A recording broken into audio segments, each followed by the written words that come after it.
Hello दोस्तों, कैसे हैं आप लोग। मेरा यूट्यूब चैनल में आपका स्वागत है। मैं आज सुनाने जा रही हूँ देवी षष्ठी की कथा। प्रियव्रत नाम से एक प्रसिद्ध एक राजा हो चुके थे। उनके पिता का नाम शंभु मनु था। प्रियव्रत योगी राज होने के कारण विवाह करना नहीं चाहते थे। तपस्या में उनके विशेष रुचि थी, परंतु ब्रह्मा जी की आज्ञा तथा सत्य प्रयत्न के प्रभाव से उन्हें विवाह कर लिया। विवाह के पश्चात दीर्घकाल तक उन्हें कोई संतान नहीं हुआ। कश्यप ऋषि ने उन्हें पुत्रोष्ठी यज्ञ कराया। राजा की प्रेयसी भार्या का नाम मालिनी था। मुनि ने उन्हें चरु खीर प्रदान किया।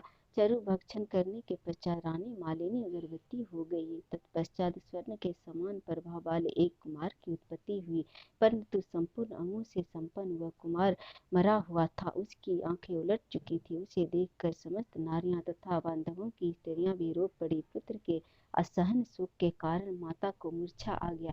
राजा प्रियव्रत उस मृत बालक को लेकर स्मशान में गए और उस एकांत भूमि में पुत्र को छाती से लगाकर आंखों के आंसुओं की धारा बहाने लगे। इतने में उन्हें वहां एक दिव्य विमान दिखाई पड़ा। शुद्ध स्फटिक मणि के समान चमकने वाला वह विमान अमूल्य रत्नों से बना था। तेज से जगमगाते हुए उस विमान की रेशमी वस्त्रों से अनुपम शोभा हो रही थी। वह अनेक प्रकार के अद्भुत चित्रों से विभूषित था, पुष्पों की माला से सुशोभित था। उसी पर बैठी हुई मन को मुग्ध करने वाली एक परम सुंदरी देवी को राजा प्रियव्रत ने देखा। श्वेत चंपा के फूल के समान उनका उज्ज्वल वर्ण था। सदा सुशोभित तारुण्य से शोभा पाने वाली वे देवी मुस्कुरा रही थी। उनके मुख पर प्रसन्नता छाई थी। रत्नमय आभूषण से उनकी छवि बढ़ा रहे थे। योग शास्त्र में पारंगत वे देवी भक्तों पर अनुग्रह करने के लिए आतुर थी, ऐसा जान पड़ता था। मानो वे मूर्तिमती कृपा ही हो। उन्हें सामने विराजमान देखकर राजा ने बालक को भूमि पर रख दिया और बड़े आदर के साथ उनकी पूजा और स्तुति की। उस समय वे स्कंद की प्रिया देवी षष्ठी अपने तेज से दिव्यमान थी। उनका शांत विग्रह ग्रीष्मकालीन सूर्य के समान चमचमा रहा था। उन्हें प्रसन्न देखकर राजा ने पूछा, सुशोभने कांते सुबरते वरारोहे, तुम कौन हो? तुम्हारे पति देव कौन है और तुम किसकी कन्या हो? तुम स्त्रियों में धन्यवाद एवं आदर की पात्र हो। जगत को मंगल प्रदान करने में प्रवीण तथा देवताओं को रण में सहायता पहुंचाने वाली वे भगवती देवसेना थी। पूर्व समय में देवता दैत्यों से परास्त हो चुके थे। इन देवी ने स्वयं सेना बनकर और देवताओं का पक्ष लेकर युद्ध किया था। इनकी कृपा से देवता विजय हो गए, अतएव इनका नाम देवसेना पड़ गया। महाराज प्रियव्रत की बात सुनकर ये उनसे कहने लगे, राजन, मैं ब्रह्मा की मानसिक कन्या हूँ। जगत पर शासन करने वाली मुझ देवी का नाम देवसेना है। विधाता ने मुझे उत्पन्न करके स्वामी कार्तिकेय को सौंप दिया। मैं संपूर्ण मातृकाओं में प्रसिद्ध हूँ। स्कंद की पतिव्रता भार्या होने का गौरव मुझे प्राप्त है। भगवती मूल प्रकृति के छठे अंश से प्रकट होने के कारण विश्व में देवी षष्ठी नाम से मेरी प्रसिद्धि है। मेरे प्रसाद से पुत्रहीन व्यक्ति सुयोग पुत्र, प्रियाहीन जन प्रिया, दरिद्री धन तथा कर्मशील पुरुष कर्मों के उत्तम फल प्राप्त कर लेते हैं। राजन, सुख दुख भय शोक हर्ष मंगल संपत्ति और विपत्ति ये सब कर्म के अनुसार होते हैं। अपने ही कर्म के प्रभाव से पुरुष अनेक पुत्रों का पिता होते हैं और कुछ लोग पुत्रहीन भी होते हैं। किसी को मरा हुआ पुत्र होता है और किसी को दीर्घजीवी। यह कर्म का ही फल है। गुणहीन अनेक पुत्रियों का स्वामी भार्या रहित रूपवान रोगी और धर्मी होने में मुख्य कारण अपना कर्म ही है। कर्म के अनुसार ही व्याधि होती है और पुरुष आरोग्यवान भी हो जाते हैं। अतएव राजन, कर्म सबसे सबसे बड़ा बलवान है। यह बात स्मृति में कही गई। इस प्रकार कहकर देवी षष्ठी ने उस बालक को उठा लिया और अपने महान ज्ञान के प्रभाव से खेल खेल में ही उसे पुनः जीवित कर दिया। अब राजा ने देखा तो स्वर्ण के समान प्रभाव वाले वह बालक हंस रहा था। अभी महाराज प्रियव्रत उस बालक की ओर देख ही रहे थे कि देवी देवसेना उस बालक को लेकर आकाश में जाने को तैयार हो गए। यह देखकर राजा के कंठ ओष्ठ और तालु सूख गए। उन्होंने पुनः देवी की स्तुति की। तब संतुष्ट हुई देवी राजा से वेदोक्त वचन कहा, तुम स्वयंभु मनु के पुत्र हो। त्रिलोकी में तुम्हारा शासन चलता है।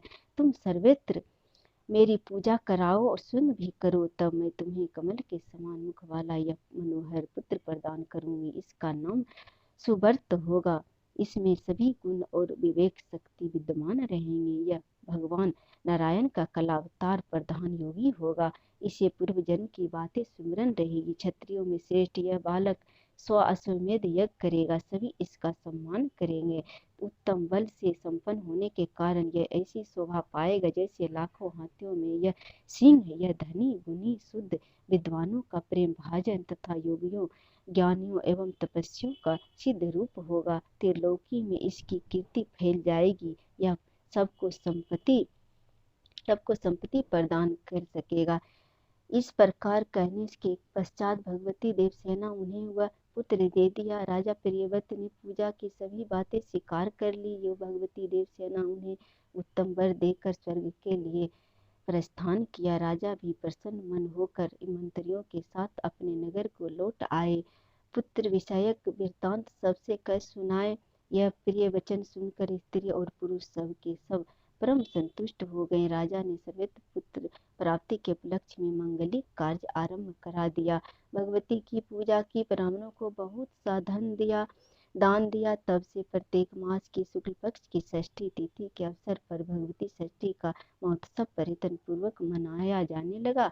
बालकों के प्रसव गृह में छठे दिन, 21वें दिन तथा अन्नप्राशन के शुभ समय पर यत्न पूर्वक देवी की पूजा होने लगी। सर्वत्र इसका पूरा प्रचार हो गया। स्वयं राजा प्रियव्रत भी पूजा करते थे।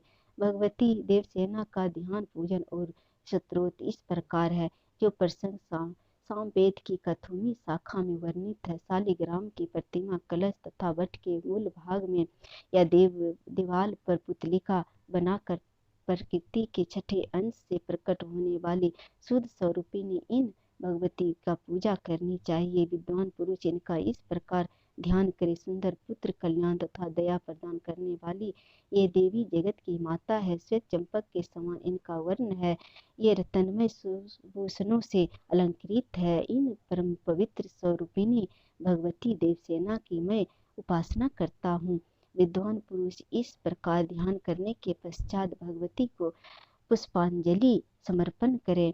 पुनः ध्यान करके मूल मंत्र से इस साध्वी देवी की पूजा करने का विधान है। पाद अर्ध आचमनीय, गंध पुष्प धूप दीप विविध प्रकार के निवेद तथा सुंदर फल द्वारा भगवती की पूजा करनी चाहिए। उपचार अर्पण करने के पूर्व ओम ह्रीं षष्ठी देवी स्वाहा इस मंत्र का उच्चारण करना विहित है। पूजक पुरुष को चाहिए कि यथाशक्ति इन अष्टाक्षर महामंत्र का जप भी करे। तदंतर मन को शांत करके भक्ति पूर्वक स्तुति करने के पश्चात देवी को प्रणाम करें। जो पुरुष देवी के उपयुक्त अष्टाक्षर महामंत्र का 1 लाख जप करता है, उसे अवश्य ही उत्तम पुत्र की प्राप्ति होती है, ऐसा ब्रह्मा जी ने कहा है।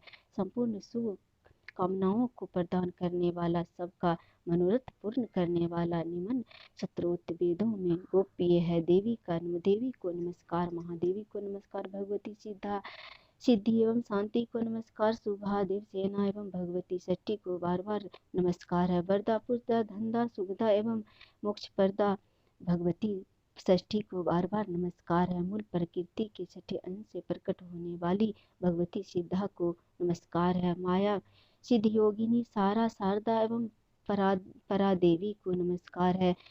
नाम शोभा पाने वाली भगवती षष्ठी को बार बार नमस्कार है। बालकों की अधिष्ठात्री, कल्याण प्रदान करने वाली, कल्याण स्वरूपिणी एवं कर्मों के फल प्रदान करने वाली देवी षष्ठी को बार बार नमस्कार है। अपने भक्तों को प्रत्यक्ष दर्शन देने वाली तथा सबके लिए संपूर्ण कार्यों में पूजा प्राप्त करने की विधि अधिकारिणी स्वामी कार्तिकेय की प्राण प्रिया देवी षष्ठी को बार बार नमस्कार है।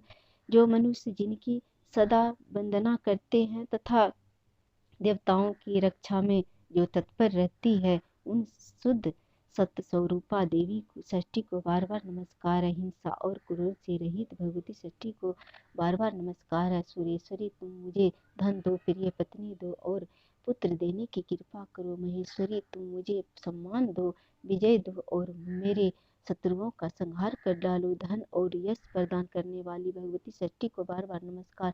सुपूजिते तुम भूमि दो, प्रजा दो, विद्या दो तथा कल्याण एवं जय प्रदान करो। तुम षष्ठी देवी को मेरा बार बार नमस्कार है। इस प्रकार स्तुति करने के पश्चात महाराज प्रियव्रत ने षष्ठी देवी के प्रभाव से यशस्वी पुत्र प्राप्त कर लिया। जो पुरुष भगवती षष्ठी के इस स्तोत्र को 1 वर्ष तक श्रवण करता है, वह यदि अपुत्री हो तो दीर्घजीवी सुंदर पुत्र प्राप्त कर लेता है। जो 1 वर्ष तक भक्ति पूर्वक देवी की पूजा करके इनका यह स्तोत्र सुनता है, उसे संपूर्ण पाप विलीन हो जाते हैं।